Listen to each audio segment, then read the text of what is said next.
So suddenly they do want immigrants coming over here and taking our jobs. At the stroke of a pen, Prime Minister Boris Johnson is poised to make a dramatic U-turn, offering temporary 3-month visas to foreign lorry drivers and poultry workers in a bid to tackle the petrol and food shortage. Christmas is coming, you see. The government needs to ensure we have fuel in our cars, food on our tables, booze in our shops, and presents around our trees. Just like the Black England footballers who came up short in this summer's European Championship final. Immigrants are welcomed when they are useful, and discarded when we're not. Probably in the case of those EU drivers. On Boxing Day when they'll start being demonized again.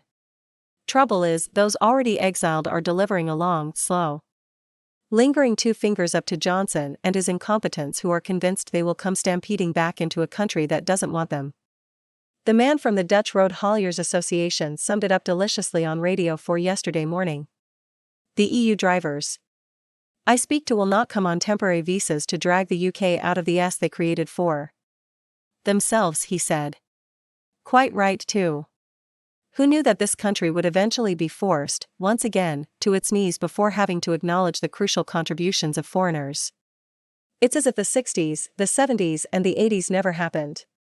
Yes, a crucial takeaway from this entire Brexit dog's dinner is the need to appreciate the importance of British lorry drivers. For far too long they've been underpaid, working anti-social hours, often in awful conditions.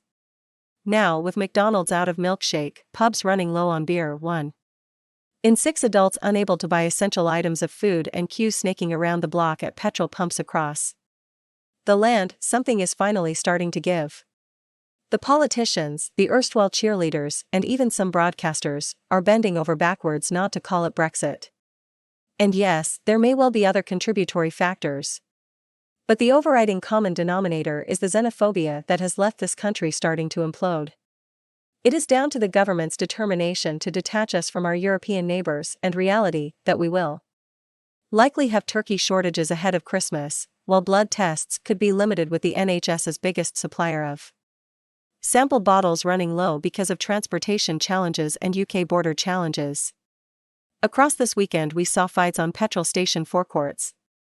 People taking their lives into their own hands by filling up plastic bottles with the stuff, yes, really, and heard fuel drivers' tales of being followed by desperate motorists tracking their every turn. Instead of owning up to the shambles of their own making, the government and its apologists are lashing out at Shadow Chancellor Angela Rayner for using a term used so often to describe Johnson by ordinary people, probably even by the families of his own he has walked out on. It's a wonder his ears haven't melted.